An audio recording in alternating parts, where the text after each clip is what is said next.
Paz do Senhor, meus irmãos, graças a Deus por tudo que Deus tem feito em nossas vidas. Hoje, nossa lição de número 6. O nosso tema é a razão da nossa esperança. Eu estou fazendo esse vídeo de manhã, já que aqui onde eu estou, nós vamos para o culto de manhã. Costumo fazer os vídeos à tarde, só que como foi muito corrido esses dias, eu estou fazendo domingo de manhã. O nosso texto do dia, que está em 1 Pedro capítulo 3, versículo 15, diz assim: Antes, santificai a Cristo como Senhor em vosso coração, e estai sempre preparados para responder com mansidão e temor a qualquer que vos pedir a razão da esperança que há em vós. É claro que muitas vezes nós não vamos responder exatamente com palavras, mas sim com atitudes. Essa tem que ser a nossa atitude. Então, muitas das vezes, nós vamos responder tudo isso com atitude. Santificação, meus irmãos, não é falar de santificação. Santificação é viver em santificação. Santificação é viver e melhorar a nossa vida, melhorar as nossas ações diante de Deus. Isso se constitui em santificação. A nossa síntese: diante das injustiças, perseguições, os cristãos devem se preparar para dar a razão da esperança cristã. Então, das injustiças, mais uma vez, o que é a atitude? Nós temos que ter atitude para o quê? Responder às pessoas, às questões da nossa vida. Então, o que nós vemos aqui? Nós vemos o apóstolo Pedro aqui, desculpa, vou mudar de posição. Nós vemos aqui o apóstolo Pedro, ele escrevendo aquele povo, aquelas pessoas que estavam dispersas, acerca para ter esperança. Mas como é que nós temos esperança em meio à tribulação? Através da santificação. Porque quanto mais perto, quanto mais próximo, quanto mais nós desejamos estar em Deus, mais fé nós vamos ter e mais esperança consequentemente.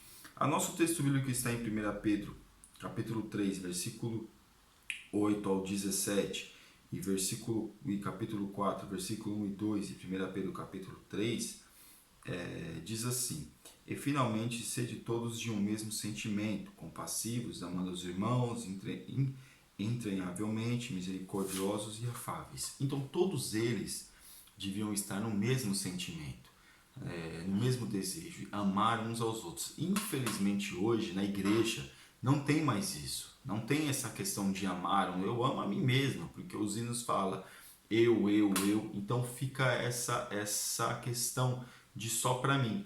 Mas aqui o apóstolo Pedro, escrevendo aquele povo que estava disperso, estava dizendo: olha, amai uns aos outros, amai, tem que amar, tem que viver juntos, tem que desejar o bem comum, como aquela pregação que diz, ou aquela passagem que fala: olha, chorar com os que choram e se alegrar com os que se alegram. Mas é mais fácil chorar com os que choram do que se alegrar com os que se alegram. Então nós choramos com facilidade por alguma situação de outra pessoa calamitosa, porém quando alguém recebe a bênção, nós temos dificuldade de nos alegrar. Mas aqui o apóstolo Pedro escrevendo, o que ele estava dizendo? Olha, vocês precisam ter o quê? Tem que amar uns aos outros. No versículo de número 13, e qual é aquele que vos fará mal se fordes zelosos do bem? Claro, meus irmãos, as dificuldades vêm para todos, as situações vêm, mas Deus, ele cuida daquele que é zeloso pela sua obra, daquele que é zeloso pela sua palavra. Então veja aqui que o apóstolo Pedro escrevendo, o que ele está colocando para nós? Olha, se santifique, se prepare, esteja em Deus, ame as pessoas, porque quando nós estamos em Deus, nós começamos a ver necessidades de fazermos o bem cada vez mais, necessidades de fazermos o bem cada vez melhor. Agora, quando nós não estamos em Deus, quando a gente tem a nossa opinião somente e não temos espiritualidade, o que acontece? Nós acabamos fazendo coisas que não devemos fazer, falando coisas que não devemos falar e achando que estamos fazendo bem, quando no entanto não estamos. Aqui no versículo 17, porque melhor é aqui: padeçais fazendo o bem, se a vontade de Deus assim o quer, do que fazendo o mal. Ou seja, se for para viver dificuldade, é melhor que vive dificuldade fazendo o bem, do que fazendo o mal e achar que está justificado, ou achar que está tendo lucro. Então é melhor fazer o bem e padecer, do que fazer o mal e ter um breve lucro. Porque fazendo o bem, com certeza, claro, todos nós sabemos, que estaremos em Deus. E se acontecer qualquer coisa, nós vamos estar em Deus. Agora, fazendo mal, a pessoa não tem nada, não tem lucro, porém não vai estar em Deus. O capítulo de número 4, eu tinha falado o 3, mas é o 4. Ora, pois, já que Cristo padeceu por nós na carne, amai-vos também vós com este pensamento, que aquele que padeceu na carne já cessou do pecado. Para que no tempo que vos resta na carne, não vivais mais segundo as concupiscências dos homens, mas segundo a vontade de Deus. Então, aqui o que nós vemos? Nós vemos que Cristo ele padeceu por nós, por amor a nós. E se for necessário que a gente viva alguma situação para viver em favor de alguém, é claro que nós temos que fazer, claro, com sabedoria, com inteligência, dentro da vontade de Deus. Agora aqui, o que nós vemos? Segundo a vontade de Deus, claro, segundo a vontade de Deus, como nós falamos. Mas Cristo, ele se deu totalmente pela humanidade, com amor e com muita dedicação, porque ele teve que se dedicar muito para que nós viéssemos ter toda essa possibilidade do arrependimento.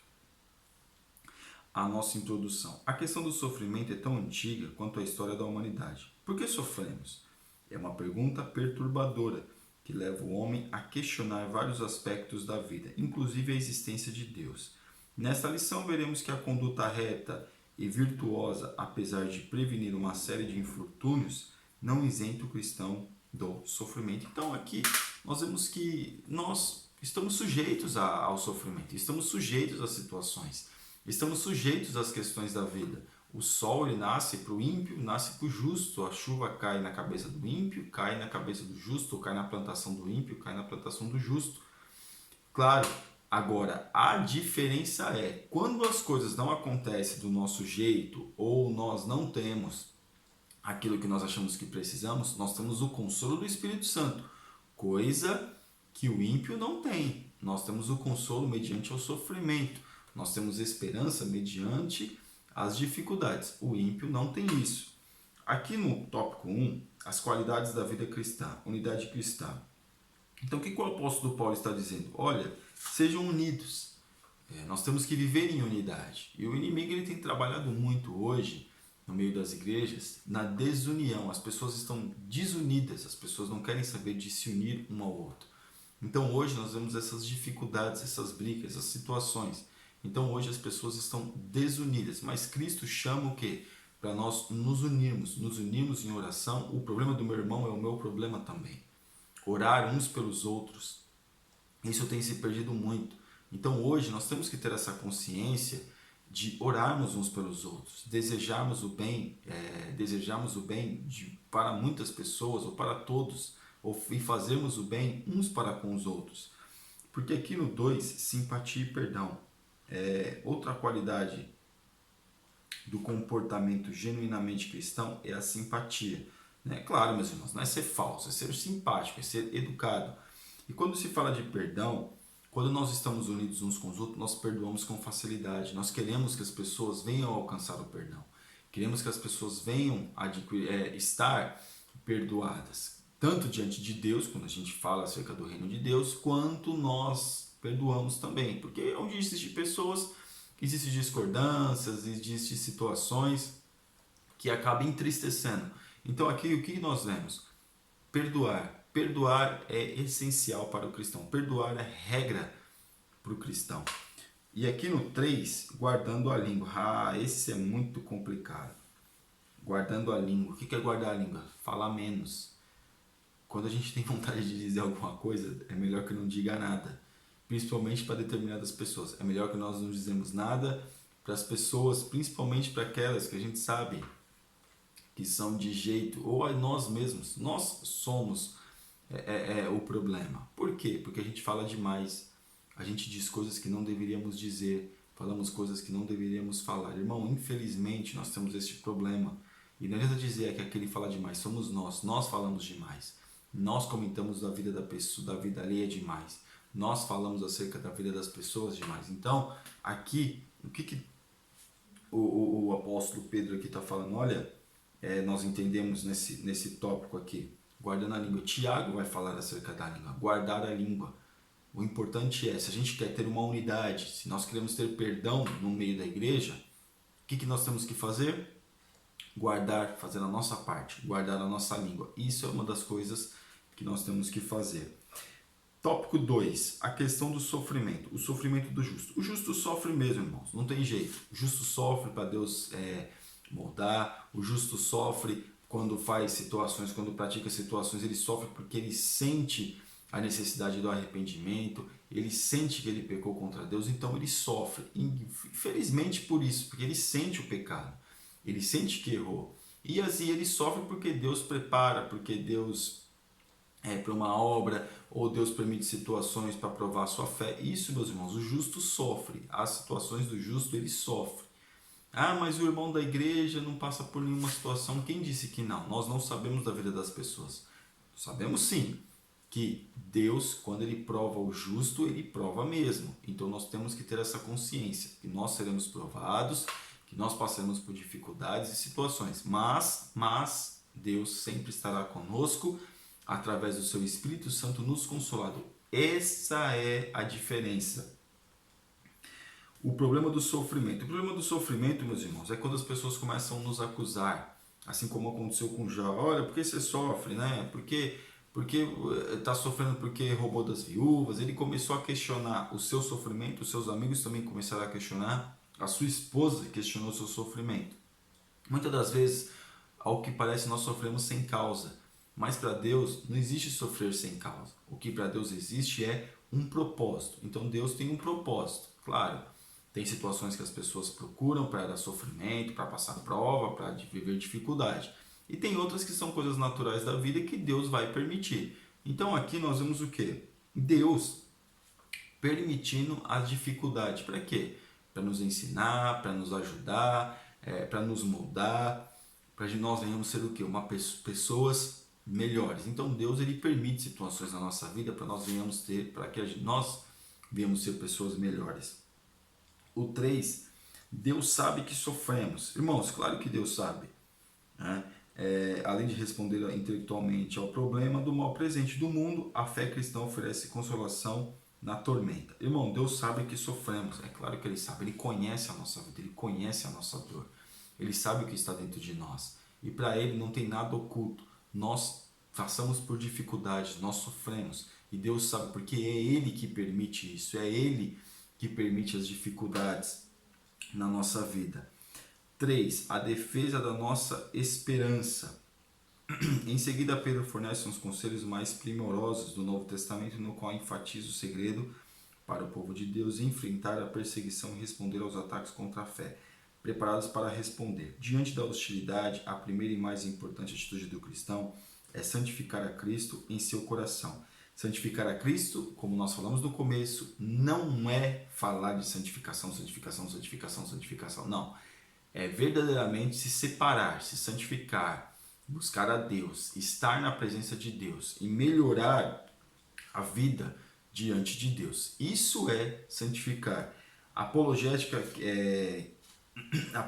que é cristã, ou seja, na igreja primitiva, é defesa da fé, defender a fé. Não é apenas ficar defendendo a fé com a boca, é defender a fé com atitude. Tudo isso aqui, meus irmãos, se resume em quê? Em ter um bom testemunho. Nós precisamos ter bom testemunho. Não adianta dizer que é crente e fazer coisa errada, que nós sabemos que pelos princípios morais da sociedade já são errados. E ainda mais pelos princípios cristãos, que ainda as pessoas abusam. Os princípios morais e da sociedade vai para os princípios cristãos. Então, veja aqui que nós temos que defender sim, mas defender com testemunho, com atitude. Mansidão e temor. É importante observar que Pedro apresenta o jeito adequado de respondermos aos descrentes com mansidão e temor. Quando for para responder, não discutir. Simplesmente falar com sabedoria, com entendimento. Para quê? Para que as pessoas venham entender. Se a pessoa quiser levar isso para um grau, para um nível de discussão, não discuta. Não discuta. Fale o necessário, fale o essencial, e Deus, o Deus Todo-Poderoso, é aquele que nos justifica. E agora a nossa conclusão. A maneira mais eficaz de demonstrarmos a razão da nossa esperança aos descrentes é aqueles que questionam a nossa fé e mediante a nossa conduta pessoal. Quando questionam a nossa fé, meus irmãos, é quando nós sofremos, passamos por dificuldade. Não, peraí, você é crente, está passando por isso? O crente ele passa também, meus irmãos, mas como nós falamos, ele tem o consolo do Espírito.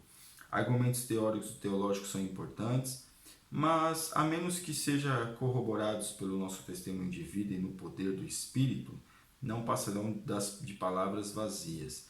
Tal testemunho ganha ainda mais valor quando mantemos a fé inabalável em tempos de sofrimento e perseguição.